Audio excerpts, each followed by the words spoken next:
इस एपिसोड का स्टार्ट ही थ्रिलिंग है। नोलन और बिशप एक सुर्ख रंग की जीप को चेज़ कर रहे होते हैं, पीछा कर रहे होते हैं उसका, और उनको ख़तरा होता है कि उनका एक्सीडेंट ही ना हो जाए।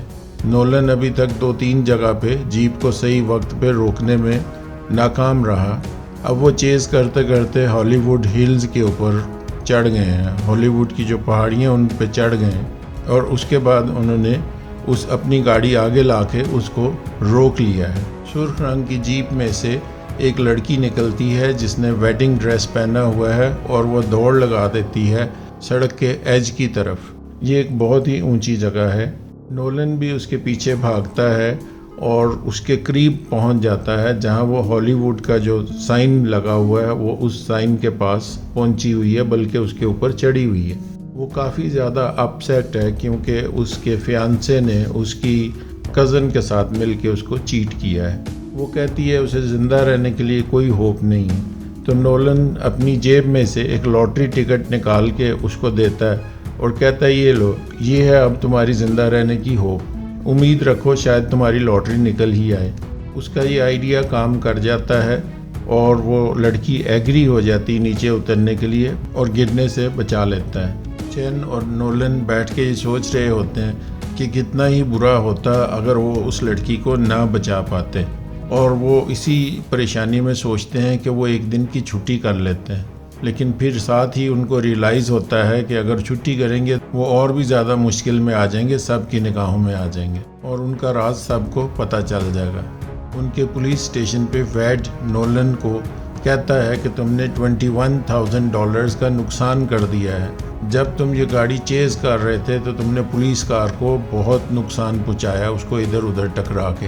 दूसरी तरफ कैप्टन जोई एंडरसन इस बात की तहकीक कर रही होती है लुपेस से और वेस्ट से कि क्या वजह हुई कि वेस्ट ने अपना वेपन जो है, अपनी गन को क्यों नहीं चलाया।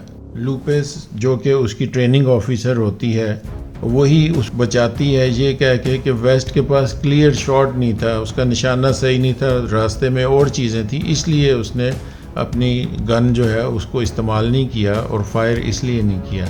वहाँ से बाहर निकलने के बाद वेस्ट उसका शुक्रिया अदा करता है कि उसने उसकी नौकरी बचा ली, मगर वो उसको कहती है कि ये तो चलो एक दफ़ा इंसिडेंट हो गया, लेकिन ये दोबारा नहीं होना चाहिए। अगर इस किस्म का काम उसने दोबारा किया और वो फायरिंग की आवाज़ सुन के फ्रीज़ हो गया तो वो पुलिस में काम नहीं कर पाएगा।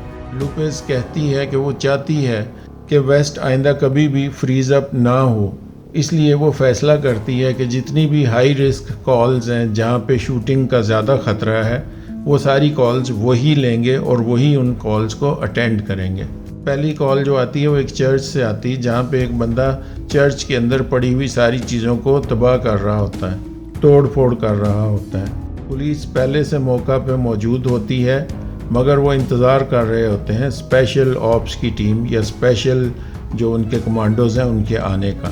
लुपेस ये फ़ैसला करती है कि वो कमांडोज़ के इंतज़ार किए बगैर वो और वेस्ट दोनों अंदर जा घुसेंगे और सिचुएशन को चेक करेंगे। वेस्ट उस आदमी के साथ बात करने में और उसको कूल डाउन करने में कामयाब हो जाता है। बिशप और नोलन एक और कॉल पे जाते हैं जहाँ पे एक गाड़ी को आग लगाई गई है और उनको वहाँ पे एक औरत मिलती है जो ये कहती है कि उसने इस गाड़ी को आग लगाई है। वो औरत उनको बताती है कि ये कार उसका जो ड्रग डीलर है उसकी है। ड्रग डीलर ने उससे पैसे ले लिए हैं लेकिन उसने उसको सफिशेंट ड्रग्स नहीं दी हैं, उन्हें उसको थोड़ी ड्रग्स दी हैं। वो उनके सामने एतराफ़ करती है कि उसी ने ड्रग डीलर का जो भाई है उसको चाकू मारा था, लिहाजा वो उसको अरेस्ट कर लेते हैं और वो उसके बैग से वो चाकू भी बरामद कर लेते हैं। इसके बाद वो ड्रग डीलर के भाई को चेक करने के लिए जाते हैं और वो जाके देखते हैं कि उस वक्त तक वो चाकू लगने की वजह से मर चुका होता है। रिगली जो कि चेन का टेम्परेरी ऑफिसर होता है वो नहायत बोरिंग किस्म के केसेस पे जाता है, जैसे कि पार्किंग की वायलेशन, कार पार्किंग के वो चालान और टिकट्स देता है, जिसकी वजह से चेन को काफ़ी ज़्यादा गुस्सा आता है। फिर वो उसको रास्ते में उतार देता है डिनर के लिए और ख़ुद डिनर करने अपने घर चला जाता है। पुलिस स्टेशन में इन तीनों नए रुकीज़ को ये टास्क दिया जाता है कि उन्होंने जितनी भी अरेस्ट्स किए हैं अब उसको प्रोसेस करें, उन सारों को, उनको रिकॉर्ड, बुकिंग और जो भी उसका तरीक़ाकार है वो सारा मुकम्मल करें। सार्जेंट ग्रे उनके केसेस को देखता है, वेस्ट और चैन की वो तारीफ़ करता है, मगर वो नोलन का फॉल्ट जो है उसको पकड़ लेता है। बिशप सार्जेंट ग्रे को कंप्लेन करती है कि वो नोलन को ट्रेन नहीं करना चाहती, कि अगर वो नोलन को ट्रेन ना कर सकी तो उसका जो अपनी प्रमोशन है वो इफ़ेक्ट हो सकती है। नोलन और बिशप अपने स्टेशन से निकल रहे होते हैं, वो थोड़ी ही दूर गए होते हैं कि नोलन की टक्कर एक और गाड़ी से हो जाती है जिसको एक औरत चला रही होती है। ये उसको चेक करते हैं तो वो हिस्टेरिकल होती है, उसका बिहेवियर बहुत अजीब होता है और उनको पता चल जाता है कि इस औरत को बांध के रखा गया था किसी टेप वगैरह के साथ। लिहाजा वो फौरी तौर पे 2 पुलिस डिटेक्टिव्स को कॉल करते हैं जो आके इस केस को इन्वेस्टिगेट करना शुरू करते हैं। पता चलता है कि इस औरत को प्रिजनर बना के रखा गया था और वो इत्फाकन ही वहाँ से खुद ही भाग निकली। वो बताती है कि उसके साथ एक एम्मा नाम की औरत भी अगवा की हुई थी उन्होंने, लेकिन उसको कोई आइडिया नहीं है कि किसने उनको अगवा किया था या क्यों अगवा किया था। दोनों पुलिस डिटेक्टिव्स बिशप और नोलन को कहते हैं कि वो एरिया को चेक करें और देखें क्या कोई विटनेस है, किसी ने किसी को आते जाते देखा है या किसी के पास कोई एविडेंस मौजूद है। अगली कॉल जो इनको मिलती है वो एक ऐसे बंदे की होती है जो फोर्क लिफ्ट लेके भाग गया है। इनके कहने पे वो रुकने से इनकार करता है। नोलन उसको सामने से जाके गाड़ी से रोकने की कोशिश करता है, इसकी वजह से पुलिस की गाड़ी का और भी ज़्यादा नुकसान हो जाता है। नोलन को पहले ही वार्निंग मिल चुकी है कि वो पुलिस की गाड़ियों का बहुत ज़्यादा नुकसान करता है। अब ये गाड़ी तोड़ने के बाद जब वो वापस पुलिस स्टेशन जाते हैं तो अब उनको एक इंतहाई पुरानी कार दी जाती है, क्योंकि उनको पता लग गया कि ये इस काबिल नहीं है कि इनको नई गाड़ियां दी जाएं। नोलन और बिशप दोनों हॉस्पिटल जाते हैं और जाके वो उस औरत से मिलते हैं जिसको अगवा किया हुआ था किसी ने, और उसके साथ जाके थोड़ी बहुत बात करते हैं ताकि कुछ पता चले कि इसको किसने अगवा किया था। वो बताती है कि मुझे और तो कुछ पता नहीं है, लेकिन जहाँ पे उन्होंने मुझे कैद करके रखा हुआ था वहाँ पे अक्सर एक आवाज़ आती थी और वो आवाज़ थी वेट। इससे ज़्यादा वो कहती मुझे कुछ पता नहीं है।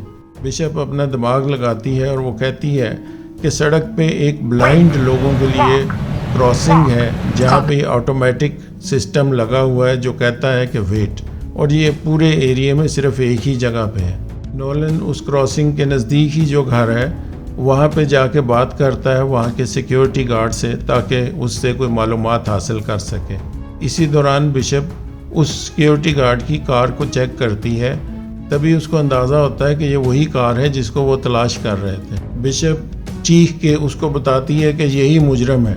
उसी वक्त बिल्कुल बाल बाल बचता है नोलन, क्योंकि वो सिक्योरिटी गार्ड ने उसके ऊपर फायर कर दिया होता है। अगर वो उसको चीख के ना बताती तो यकीनन गोली नोलन को लगती। नोलन तेज़ी से उस घर के अंदर भाग जाता है और अंदर से दरवाज़ा बंद कर लेता है।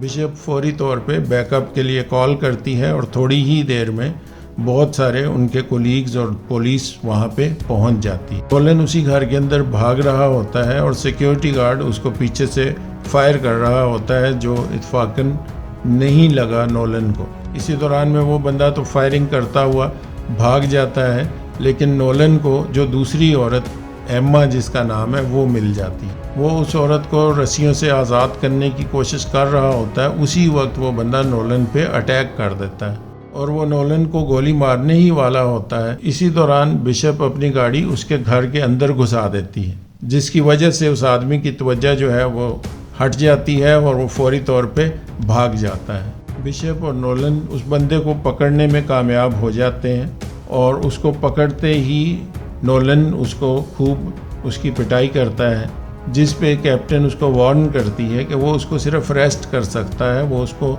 मार नहीं सकता, इसलिए वो सीख ले अपना काम अच्छी तरह। एपिसोड के आखिर में नोलन और बिशप को फिर से एक नई पुलिस कार दी जाती है।